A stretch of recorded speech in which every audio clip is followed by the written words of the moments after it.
Hello everyone and welcome back to another Stradigoy video. We're doing a very quick video today because we're just reiterating what we've seen from the LUMINETH preview concerning the Scinari Enlightener. Some of the subscribers really wanted a video about this, so that's what we're doing. So let's quickly go over the rules that we've actually seen from Warhammer community first. I'll also include some of my thoughts after each rule, and then we'll look at some rumors connected to the Enlightener as well. So the first rule is called the Rune of Enlightener.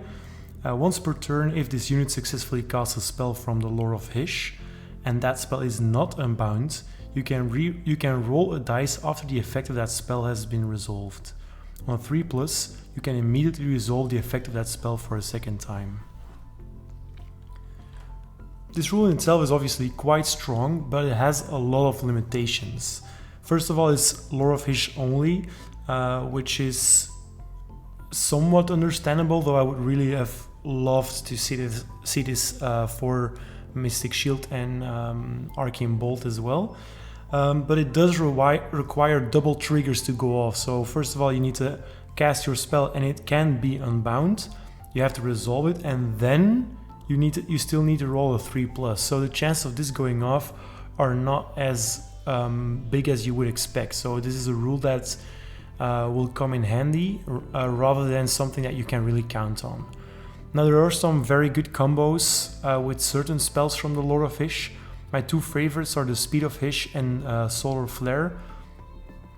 Speed of Hysh specifically right now would work as a quadruple movement rather than a triple movement, because it doubles your movement characteristic first, and then it doubles that characteristic again. So let's say you use this on a unit of Wardens with 6 inches, it goes up to 12, and then it doubles that 12 to 24. So for foxes, I mean, you do the math yourself, this would launch them in into a different game, I think.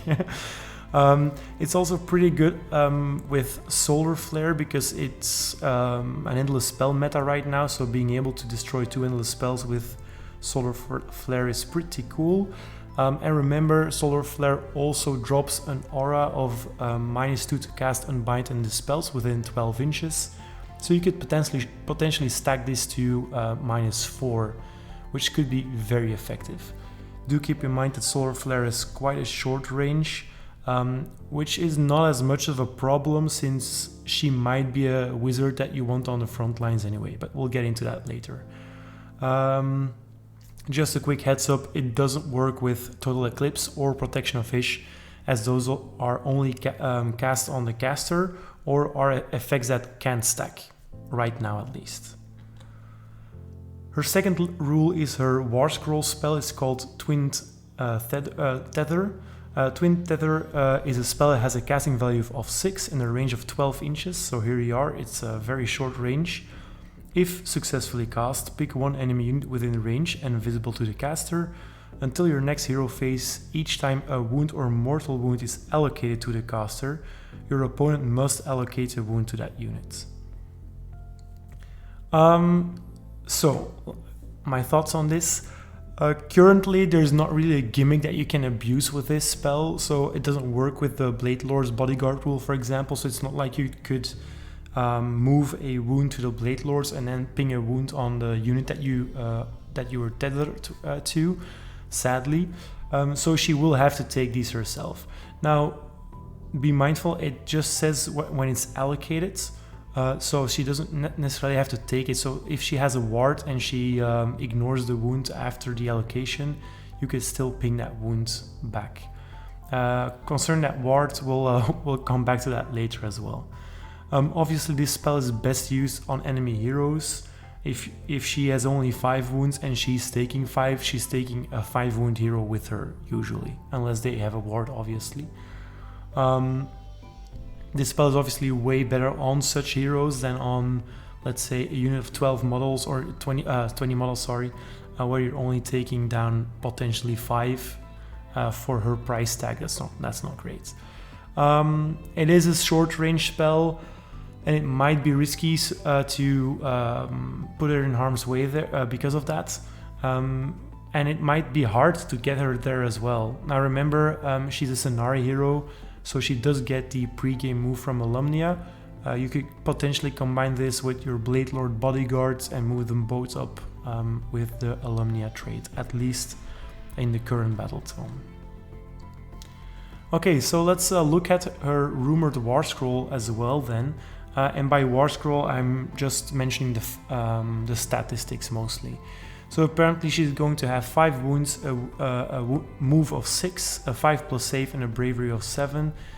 These are the stats that we're used to seeing. It's basically the same as the Caligrave, so her armor style is also basically the same as the Caligrave, so you know it would make sense for this to be the same. From the Warhammer community article, you can kind of guess that she has a range attack because you know the picture of her, or the drawing of her, is literally her shooting fire out of her staff. So she will have a range attack. Apparently the range was not rumored, to me at least, but apparently it's going to be d6 attacks, 3+ to hit, 3+ to wound, -1 rend, 1 damage. Overall, I mean, that's pretty terrible, let's just be honest. Unless there's something that adds any extra damage to this, that's not really anything to write home about. Her melee damage is also not great, which I find pity, to be honest, because I thought this might be a scenario here that would see an actual fight. 3 attacks, 4 to hit, 3 to wound, -1 rend, 1 damage. So again, nothing fancy here. Now what does make her a little bit better in my eyes and might make her worth the 170 points she's right now in the GHB is she's apparently going to be a 2-spell caster. 2-spell casters are in and of themselves very useful, regardless of any other rules that they have. So you know, just running around with a model has 2 spells is really good, especially if she has a chance to double those spells on a 3+.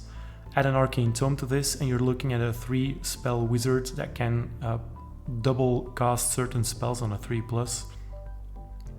And with all those extra spells that you have, obviously the chances of you doubling one of those spells increase as well. So I think she might end up being in certain lists, even though the rules that we've seen so far aren't really great at all, but just on the merit of having 2 spells. And well, it would be especially cool if she also knew 2 spells from the Lore of Ish rather than just the 1, but I wouldn't really get my hopes up for that. Though, you know, we still have the Zytrek Nation right now that can give her another spell. So I would definitely run her in Zytrek or Alumnia for the extra casts, or the pre-game speed if you really want to play her in close up and in threat range.